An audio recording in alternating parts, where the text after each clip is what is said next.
Reading with your kids. Hey, so great to see you. Come on in.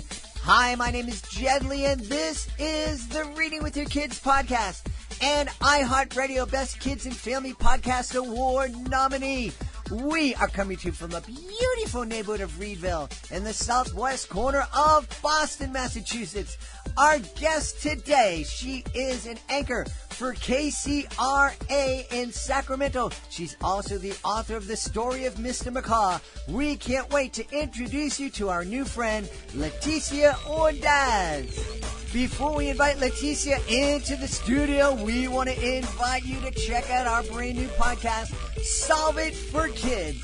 Our friend, our dean of all things STEM and STEAM, Jennifer Swanson, and I have teamed up to create this great new podcast for families to listen to together.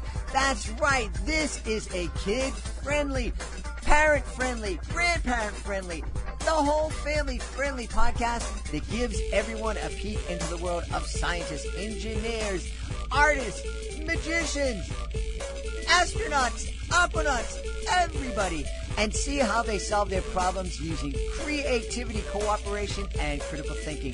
It really is a fantastic podcast. We are so proud of it. Check it out today. Go to our website, solveitforkids.com. Joining us right now from the great state of California. This is like TV royalty here. Our guest is an anchor on the KCRA in Sacramento, the NBC affiliate. And more importantly for this show, she is the author of a beautiful new book called The Story of Mr. Macaw. Please welcome to the show, Leticia Ordaz. Leticia, how are you? Jed, how are you? I'm so excited to be here today. Thank you for having me on your wonderful show. I am really, really happy that you're here. I'm happy to celebrate the story of Mr. Macaw. This is a bilingual book, and I love that. I love that because I think it's just a wonderful way to introduce kids of whatever their first language is. It's a great way to introduce kids to different cultures and also get them excited about learning different languages, I think.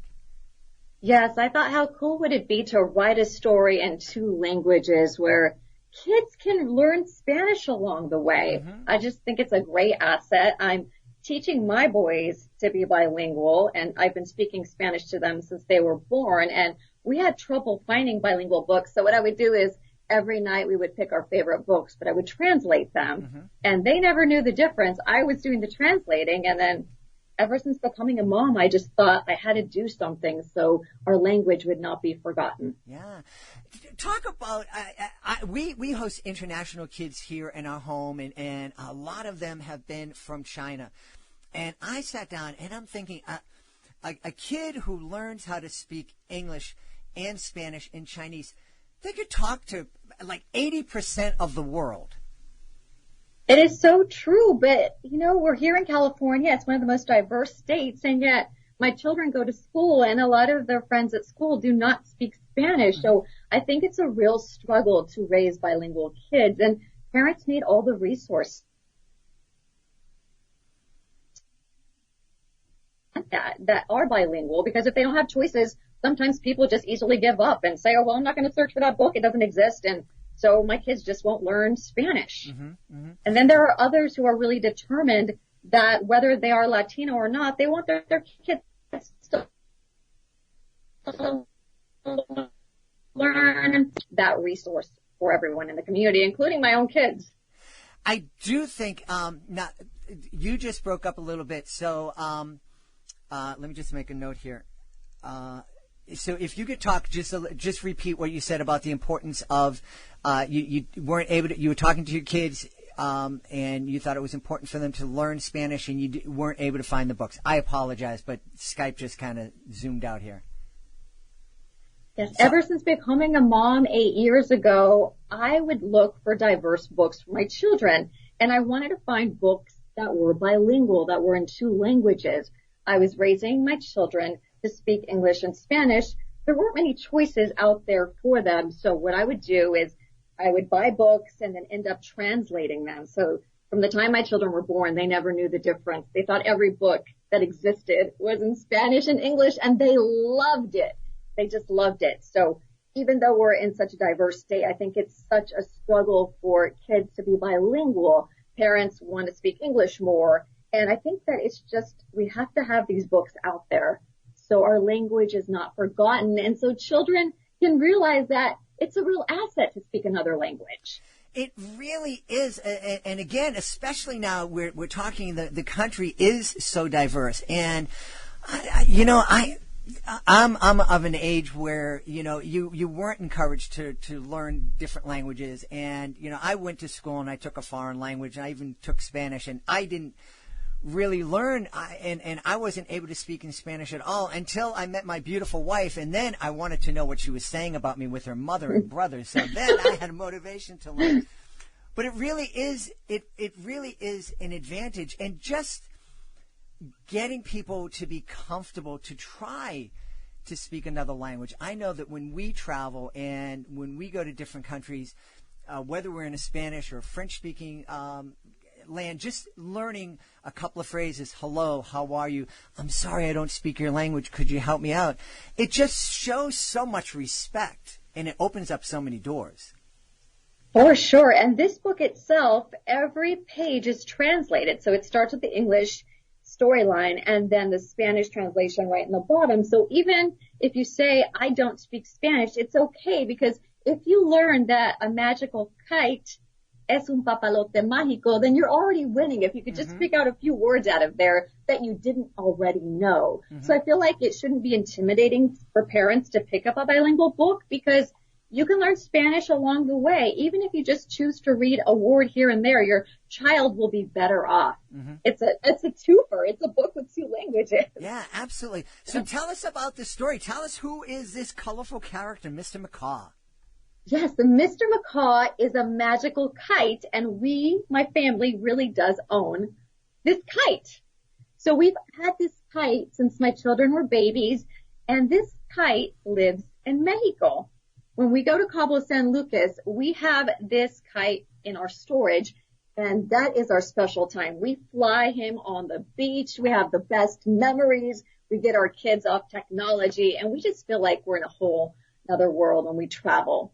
So 2 years ago when we went, it was 2018, Hurricane Bud was coming.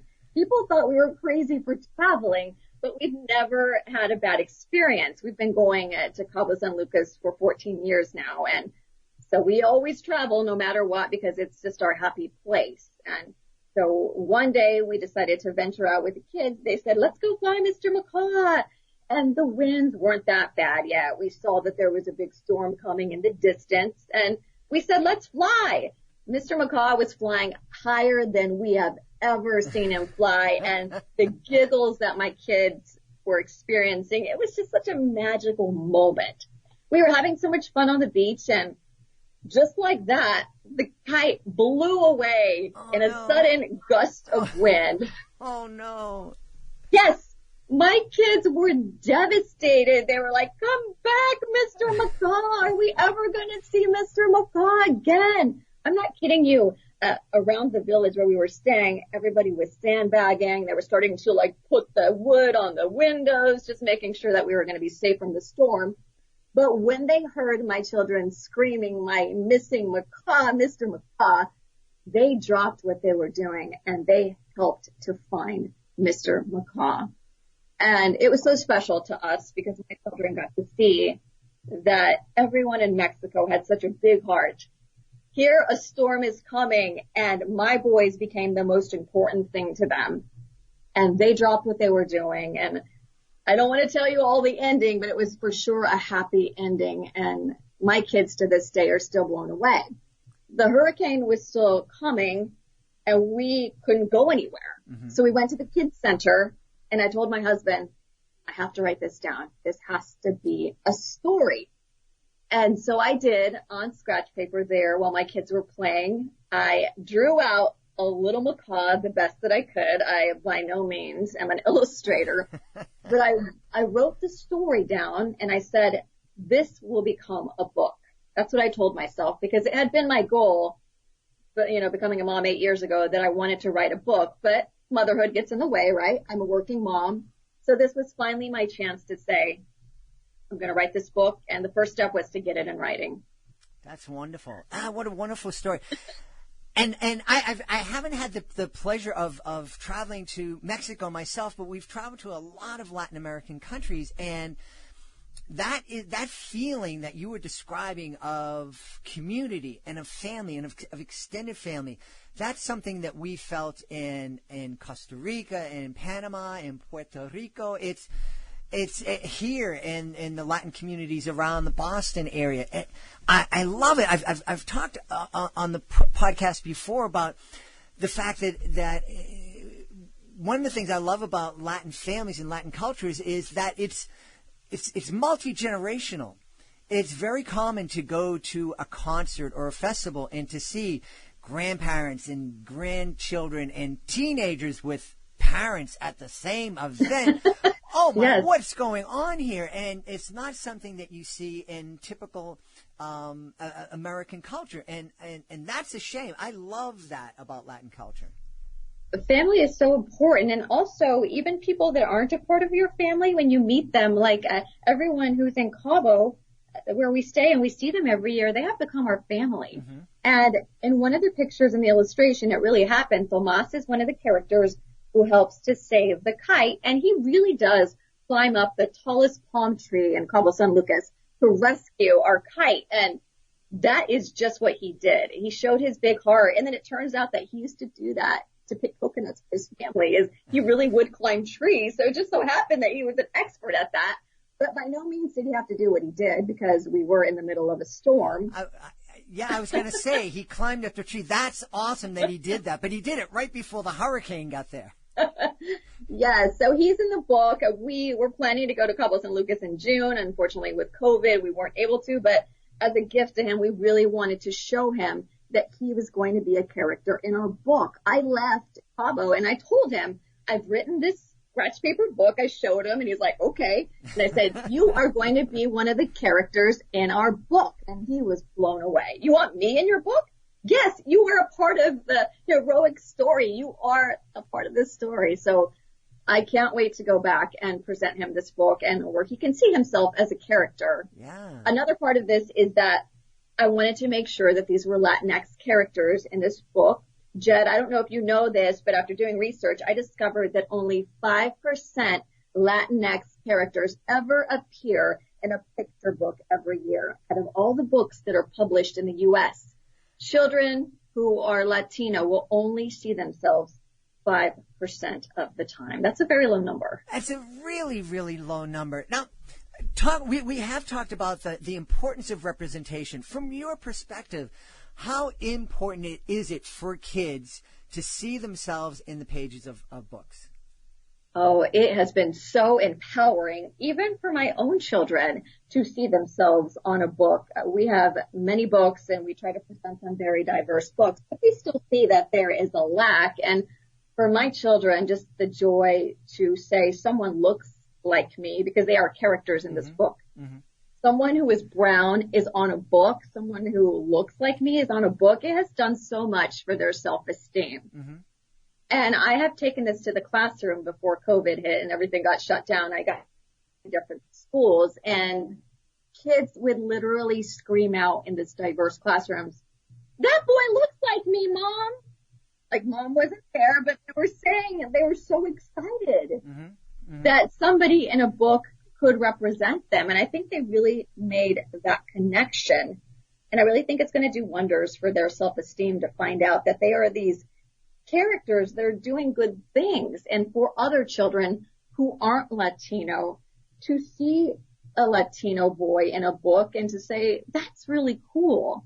I think it's so great for all children to be able to walk around and appreciate kids of different colors, of different cultures, and to not see them as different. Mm-hmm. Mm-hmm. To see them as, wow, that's a cool kid. I've seen someone like him before. Right. Yeah, that is one of the things that I really celebrate. Absolutely, it is important for all kids to be able to see themselves in the pages of books. But it's just, I think, just as important, maybe even more important, for the kids from the majority culture to see other kids, to help them understand that they're my neighbors. They can be my friend. And they're just like me. Just like me, yes. And that's so, I think it's so important. And I think I think it really is the key for us to create this America that's great for everyone. That everybody can really be proud of. And I think it, hopefully the adults are going to get it together and work to bring more justice and equity to the society. But it's going to be a long process, and it's our kids who are ultimately going to do that. And it's going to start with kids' books, sitting down and reading with our kids and sharing these ideas and these values with our kids. It really is. And Jed, when I first started out and wrote this book, I came back home and said, my goal is to be published by one of the top 5 publishers in the country. That was my goal. I started sending out my manuscript to a number of publishers without an agent, which I was told you're never going to get published without an agent in one of the big publishing houses. So I ended up reaching a major publisher, and they were very interested in the book. They really liked the storyline, but they were the bilingual aspect of it. They said, does it have to be in Spanish? Could we just publish it in English? And down the road, it would be in Spanish. And I was just heartbroken. And also, when you tell someone your story, there is no guarantee that the characters are going to represent your vision. Mm-hmm. In fact, you never speak to the illustrator when you are dealing with a big publishing house. If that's all them and the illustrator, the author will never communicate with the illustrator. So after talking to my husband, and we just had really long discussions, we just decided, why not start our own small publishing house? That way we can stay true to our vision. This book will be bilingual, not just this book, but books to come. And so it's been a lot of work because obviously I am a full-time anchor reporter, but I've been doing this on the side, and I've been finding so much joy, and I'm learning so much along the way, and I'm getting some great response. And I'm just so grateful that I listened to my husband and that I started my own company. That's one. Yeah, husbands have good ideas every once in a while. Yes, they do. And that's how Cielito Lindo Books was born. And that is my mission, to continue to put books out into the world that represent culture, represent love, that the whole community can connect to. You don't have to be Latino to be able to enjoy my book. And that is what I'm finding. I'm getting a lot of feedback from grandparents and parents of other cultures who are so grateful that books like this even exist. Yeah, that's wonderful. Now, you and I are talking a little bit about before the recording about your publishing house and about the choice and why you chose Cielito Lindo. Can you talk a little bit about that? Yes, Cielito Lindo is beautiful sky, and it is a really traditional, really old Latino song from the 1800s. And I just remember my mom always singing that song, and my dad when we were growing up. It's a part of celebrations in the Latino culture. And when we were thinking of names, we thought that's what we want our book to be about. We want people to learn about the Latino culture and to see that it's so beautiful. As you mentioned, families, the family unit, the grandparents, we're all one big happy family, and we have so many positive stories to tell. And we want the world to see the beauty of the culture. We want children to grow up being proud of who they are. Mm-hmm. When we say Latinx, there are so many different cultures represented within that. When someone thinks of Latino, they often just think, oh, somebody is Mexican. But we have, someone from Honduras. We have someone from Puerto Rico. We have children from different places. And we just feel like it's so important to come together as one and to celebrate everyone's culture. Yeah. That is one of the most fun things for me that I discovered when I met my beautiful wife and became a part of her family, and then got that secret pass into the Latino world. And it was just beautiful. And yeah, a lot of people, they think that Latin Mexico. No, it's Mexico, it's Panama, it's El Salvador, it's Guatemala, it's Peru, it's Cuba, it's Dominican Republic, and they're all very, very different. And there's so many great things. And, music from Mexico is different than music from Colombia and different from music from Puerto Rico. And then when they get fused together, it's like mind-blowing. There is so much to celebrate. In fact, talking about culture and family, I put my parents, my mom and dad, as characters in the book. And I surprised my mom when the book was printed and finally arrived. I showed her that she was actually a captain of a ship in the book that helped guide Mr. Macaw home. And tears just started pouring down her face. Never in a million years did she imagine, as an immigrant, she would be featured as a heroic character in a picture book, and that just warmed my heart so much. That is awesome. So many great things to celebrate. I'm so excited. The story of Mr. Macaw, what a beautiful, beautiful story. And now you mentioned, you kind of hinted that, this isn't a one and done for you. And, you have some plans for more bilingual books. And you're talking about the power of representation and how important it is for kids to see themselves represented in the pages of books.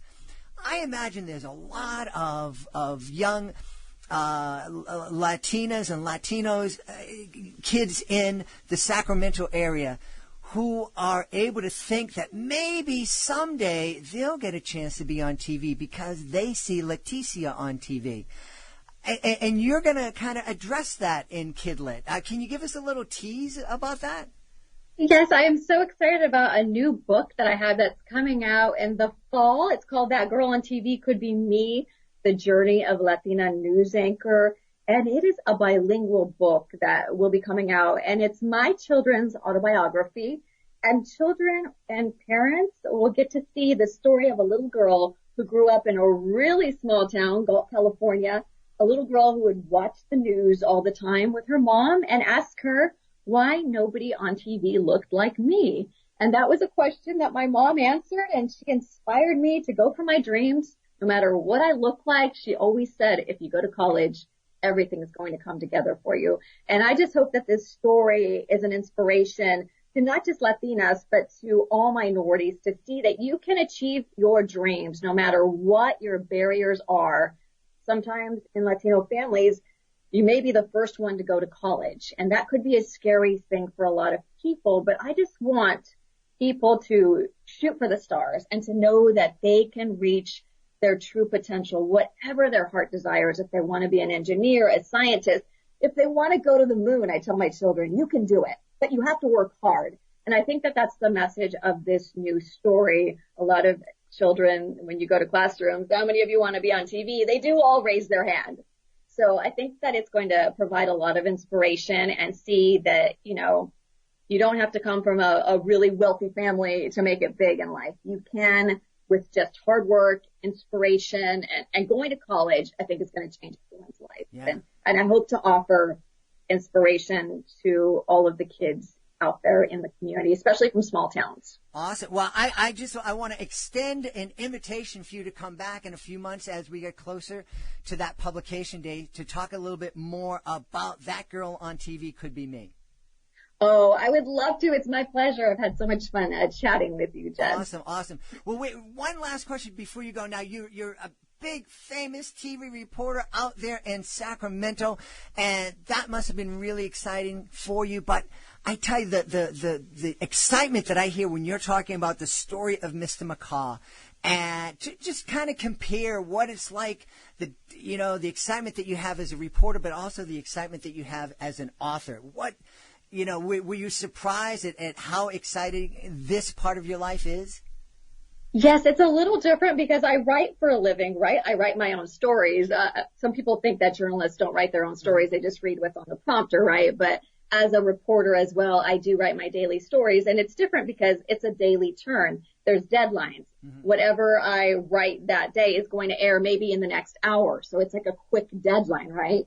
So that's the thrill of it, is like presenting it, making it something that the whole public can understand. You have to make it like layman's terms, and then you put it out there into the world and you're done. It's like a daily deadline, right? Every day is a different story. But what I found with a book is that it can take up to a year. Mr. Macaw, it took me about 1 year to go back and forth. You keep making changes and just make it perfect. You know what I mean? So it's been so rewarding to be the creator of this book from start to finish, to be able to figure out exactly what the illustrations were going to look like with my illustrator. It's just been such a rewarding process. The fonts. When you come up with a book, there is so much that goes into every detail, and I've just been able to be a part of every single step, and it's just been so rewarding. I love both things that I'm doing. I feel like they can come together as one, but I have really been passionate about writing books because it's so important for me to get the message out that reading is crucial. You have to read in order to succeed, and I feel like if we can present books to children, and if they can see characters that look like them, they're going to be more likely to begin reading. Absolutely. Pick up a book. Absolutely. And as you were alluding to what your mom told you about going to college and university, it's the key that opens up so many doors. We've heard statistics here in the show that just having as few as 20 books in your home dramatically increases the likelihood that your child will be able to go to university. So what a great investment. It is. And a great investment in your family library would be Leticia's book, The Story of Mr. Macaw. Leticia, tell everybody where they can go online to connect with you and find out more about this great book. Yes, thank you so much. People can find The Adventures of Mr. Macaw on Amazon. If they want an autographed copy, they can go to cielitolindobooks.com to check out my other products. By the way, we also created a magical kite, so you can actually purchase your own 68 wingspan Mr. Macaw to go on the beach and fly with your family. Probably a perfect social activity right now. Yeah, absolutely, but not right before a hurricane, right? No. We won't be doing that again. We'll wait for calmer times to go fly our kite. We've had a great time speaking to the author of The Story of Mr. Macaw, Leticia Ordaz. Leticia, thanks so much for being part of the show. I am so glad to be here, Jed. Thank you so much to you and your audience. If you are the author of a fantastic children's book, we want to help you celebrate that book. That's right. The Reading with Your Kids podcast is all about helping authors celebrate their books. It's all about helping families find fantastic books to share together as a family. It's all about helping families come together. One way that we are helping authors is with our Reading with Your Kids Certified Great Read program. It is a fantastic program that has helped so many authors help their books stand out from the crowd of books that are published every single month. You can check it out today by going to our website, readingwithyourkids.com. Click on the Author Services button. It tells you all about the program. If you have any questions, our awesome author ambassador, Peggy Cotto, can answer those questions for you. Check it out today, readingwithyourkids.com. Click on that Author Services button. I need to do some thank yous. That's right. I need to thank our guest, Leticia Ordaz. Please be sure to check out The Story of Mr. Macaw. Also, I love the idea that she also offers a kite that you and your family can fly together. I also want to thank my incredible team. I want to thank the aforementioned awesome author ambassador, Peggy Cotto. I want to thank my incredible producer, Fatima Khan. I want to thank my beautiful wife for all the support she gives me. I want to thank Augie the doggy for having my back and taking care of security here in the studio. But most of all, I want to thank you. Thank you so much for taking the time to join us today. And as always, thank you so very much for taking the time to make the world a better place by reading with your kids. I'll be looking for you in the next edition of the Reading with Your Kids podcast.